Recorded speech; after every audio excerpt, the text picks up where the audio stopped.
What's up everybody, Fishing with Sticks here with you. Today we're going to tie on a drop shot, show you how to do that really quick.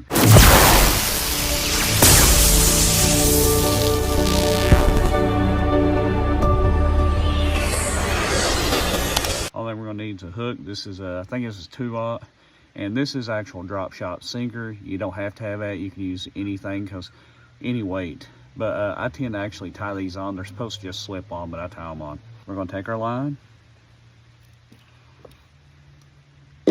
right here. Gonna run it through a hook, just like so. And probably shouldn't be wearing my glasses. And we're gonna tie a Palomar knot, just like we would any other time. Only knot I use, honestly. And we're gonna make our tag here. We're gonna make it fairly long. That way we can cut off whatever we need. But anyway. And I guess we'll probably just throw a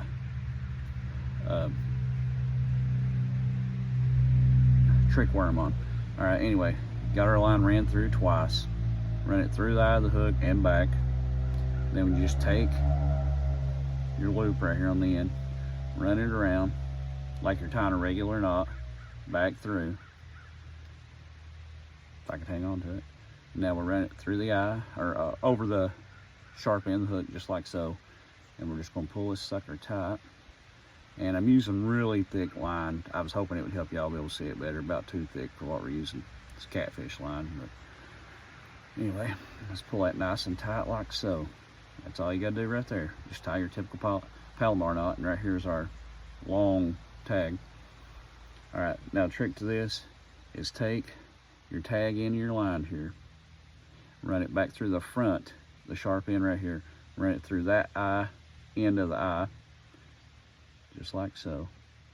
And the only reason we do this is because once we pull it tight, you see right here, it tends to hold your hook straight out, like a 90-degree angle. That's what you're looking for. All right, and now on our tag end down here, I'm gonna take and run it through the eye of the sinker. If I can get in there, okay, just like that. Now, where we ran our tags long, we can set it for however long we want it, however long we want the tag.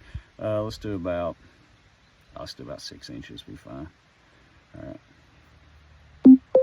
And the way these are made, you can just pull them tight and push down. It'll stay. I prefer to tie them. That's just how I do it. What I typically do on the sinker is I'll just tie a weaker knot in case I do get hung. Is 9 times out of 10 it'll pull off the hook. I mean the sinker, and leave the hook, which is all we're wanting to do. So I'm literally just going to take where we had their weight on, give her a good little knot right there, and like once is enough. It'll hold it. We'll clip off our excess line. Man, that's some good line actually. All right. And then the way I'm gonna do it is I'm gonna take and I'm gonna hook it. Where I fish, regardless, drop shot, I'm still gonna hook it up weedless. So we're just gonna take, run it through, tip the worm just like so. You know, your typical like Texas rig. Run it up and into the eye just like that. Find where a hook's coming at on the worm, pinch her tight, run her through. Just like so, skin hook it a little. And just like that, folks, you have yourselves a drop shot with your weight right here. And then as you're coming through the water, it looks like it's hanging out on kind of the weight, and it is. But when you're actually pulling this through the water, it's gonna keep your worm elongated like this, sideways. And you can literally just drag and keep, when you keep tension on the line like that, your weight will be dragging on the bottom, your worm will be more horizontal than vertical. And this is a really good rig. Like I said, folks, like I said, it's a simple, easy rig. The biggest trick is running the line after you get it tied back on, running the tag of the line back through the eye. But anyway, y'all make sure you like, share, and subscribe. Get out there and fish, because that's the only way you're gonna catch anything. Fishing with Sticks. See y'all.